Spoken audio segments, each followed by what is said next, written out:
Hello. So, mainit. Sobrang mainit. Kaya alam nyo kung bakit ako naka-jacket? Ang init, sobra. Grabe yung init. So, andito ako ngayon sa farm. Kunwari farm. Pero hindi yung maluwang na farm. Hindi yung malaking farm. Ano lang, farm lang. So, good morning sa inyong lahat. Dito, good morning sa amin dito. Alas 8 ng umaga. Pero ang init na. Ganito kainit dito sa amin. So, pagpatuloy ko yung pagtatanim. Kasi iyon, hindi ko pa natatapos yung pagtatanim ko ng mani. So, ngayon, pagpatuloy ko yung pagtatanim. Kaya ko, masyado ng yung madamo kasi pinatrabaho ko ito last month. Pero sunod-sunod yung ulan na malalakas yung ulan kaya hindi ko pinagpatuloy. Pinagpaliban ko muna yung pagtatanim. Ngayon, mainit naman sobra. Talagang magtiyaga ako magtanim. Bubungkalin ko itong lupa uli para alisin yung ibang damo-damo. So, start na tayo. So, yun ang aso namin. Kung saan ako pupunta, nandun din sila. Ganito yung mga aso namin. Sunod-sunod. May gwardya. So, mag-gloves tayo kasi sobrang init. Grabe yung init. Ito yung tatanim kong mani. Yan. Nabili ko. So, papakita ko sa'yo kung paano ako magbubungkal ng lupa. Yan. So, kunin ko muna yung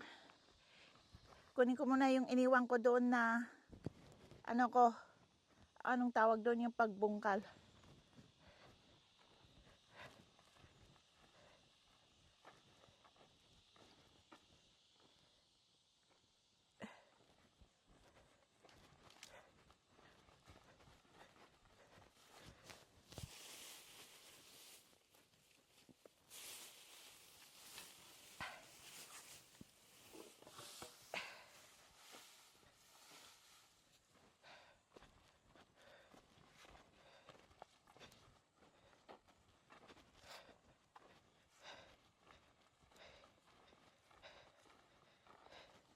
Dalawa, mamili ako kung anong gagamitin ko.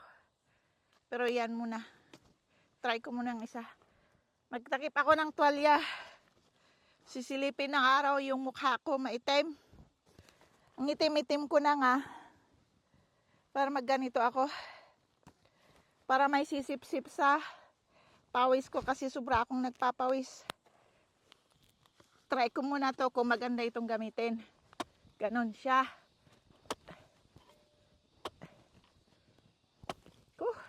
Mas maganda pala itong isa. Ito pala.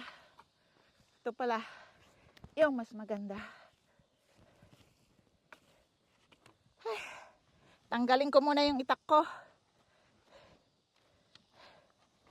Yun, bubungkalan ko siya. Tapos alisin ko yung mga damo-damo. Kasi mas madaling alisin yung damo pag nabungkal na siya. Yun. Ganito ang buhay ko ngayon kasi alam nyo naman, baka hindi nyo alam, dati akong OFW. Pero nakapag-desisyon akong umuwi. Dahil nagtagal din ako sa abroad, wala din naman akong ipon.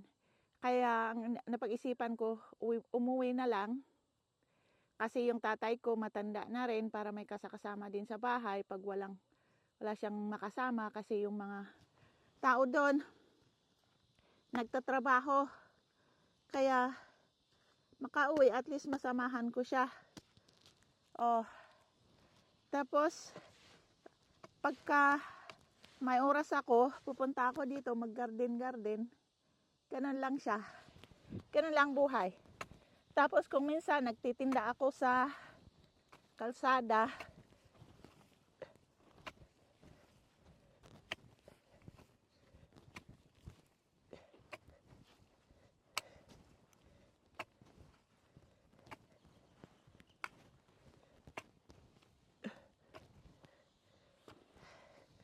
Ganon.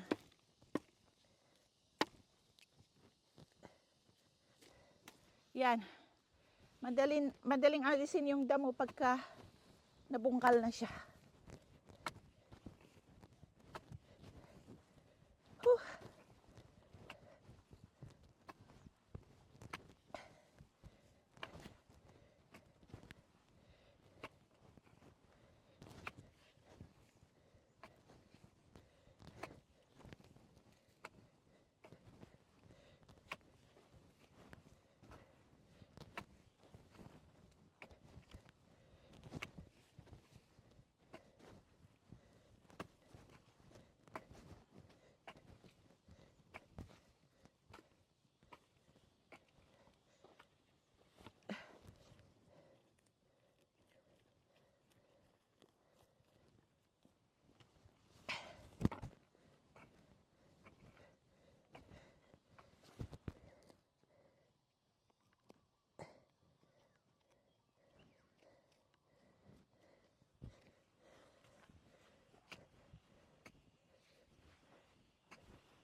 Yun. Tapos itong binungkal kong ito, pasensya ka na kayo, hindi ako marunong masyado magtagalog. No, para na akong madre, oh. Hindi, mainit kasi. Para may sisip-sip sa pawis ko. Ganito yung nabungkal ko kanina. Ayun. Yan, lalagyan ko na ng mani. Tapos tatabunan ko ng lupa. Ganon yun. Lalagyan ko ng mani, dalaw-dalawa, tapos tatabunan ko na to. Ganon siya. Ganon yun. Kasi dati-rate, nung kabataan pa namin, ano siya ang ginagawa namin, paisa-isang ginaganon namin. Yung ipapakita ko mamaya kung paano namin ginagawa noon.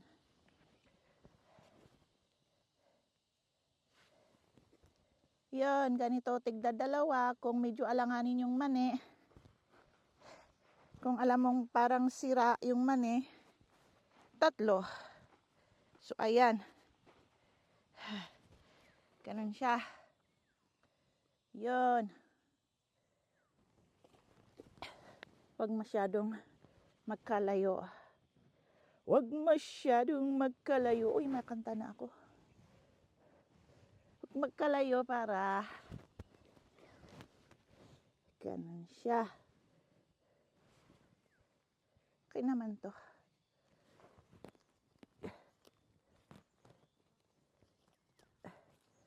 Okay. Yan. Bubungkal ulit tayo. Yan. See? Papakita ko sa iyo yung ginagamit namin nung kabataan pa namin.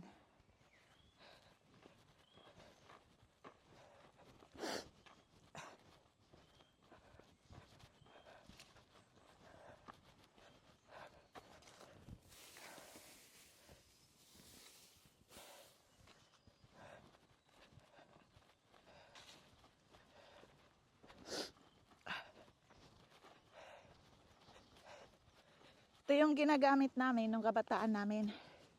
O ito, ang ginagamit ng nanay ko, mas gusto niya ito. Hindi ko alam kung anong Tagalog nito. Pero ito, hindi ko rin alam kung anong tawag nyo dito. Kung hindi nyo alam, malamang rich kid kayo. Hindi kayo nakaranas ng trabaho sa bukid, sa farm na sinasabi nila. Ginaganon lang namin yon, ganon.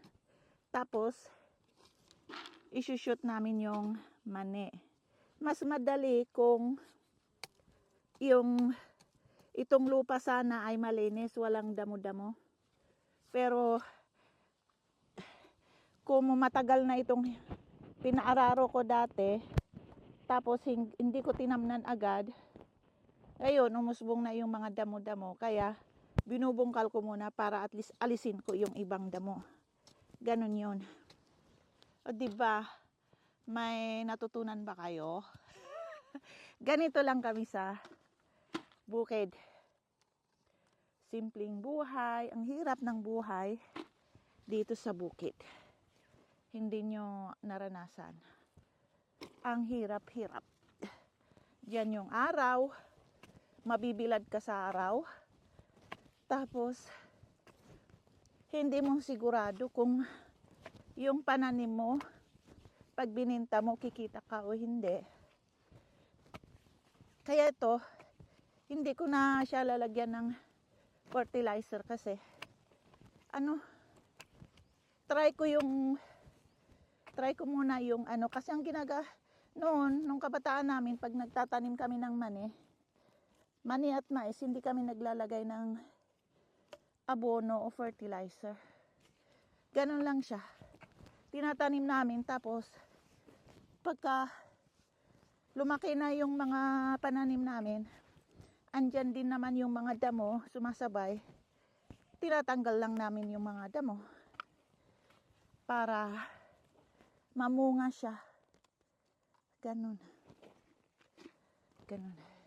Yan. Ganon. Hirap. Ang init-init. Tapos, magbubungkal ka pa. Ang hirap buhay. Hirap ng buhay ng mga magsasaka. Kaya, maawa kayo sa mga magsasaka. Lalo yung mga nasa bundok. Noon wala pang masyadong kalsada. Talagang pasan-pasan nila yung mga pananim nila. Dalhin nila sa baba para ibenta. Tapos babaritin pa ng mga buyer. Porque alam nilang galing sa bundok, babaratin nila. Ewan ko ba? Bakit may ganon? Porque alam mong galing ng bundok, imbis na maawa ka, babaratin pa nila yung paninda. Ewan ko ba kung anong nasa isip ng mga negosyanteng yun. Imbis nga maawa, wala. Babaratin. Tapos yun, sila ang yumayaman, yung mga middleman, yung mga negosyanteng middleman.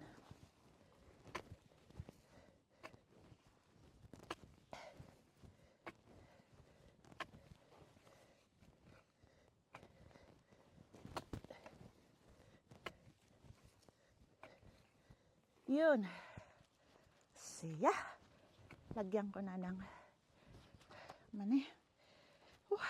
may mga damo.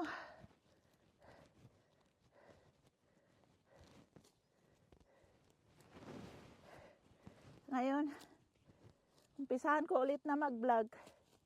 Kasi yung YouTube channel ko, tagal-tagal na hindi pa ako namomonetize. Kaya sana may manood na naman. Mag-subscribe kayo at manood. Para naman may gana ako nito magbablog sa silong ng araw ba. Kasi ang init-init.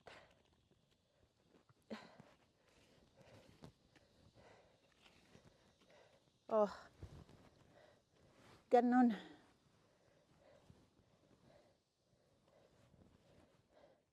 Talagang ganyan. Hindi ako pinanganak na mayaman. Kaya magtiis. May awa naman siguro ang Diyos. Di pa naman huli ang lahat. Diba? May awa ang Diyos, maniwala kayo. Sa pagtitiis natin ito, paggawa ng mabuti, may awa din ang Diyos. Hindi pwedeng alam niya ang kahirapan natin. Maawa siya sa atin.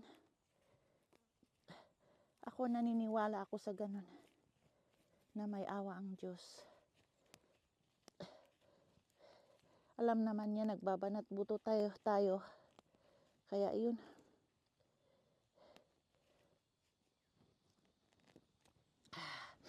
Babanat buto. Siyempre, hindi ka naman kaawaan siguro ng Diyos kung andyan ka lang nakaupo. Tapos, aasahan mo.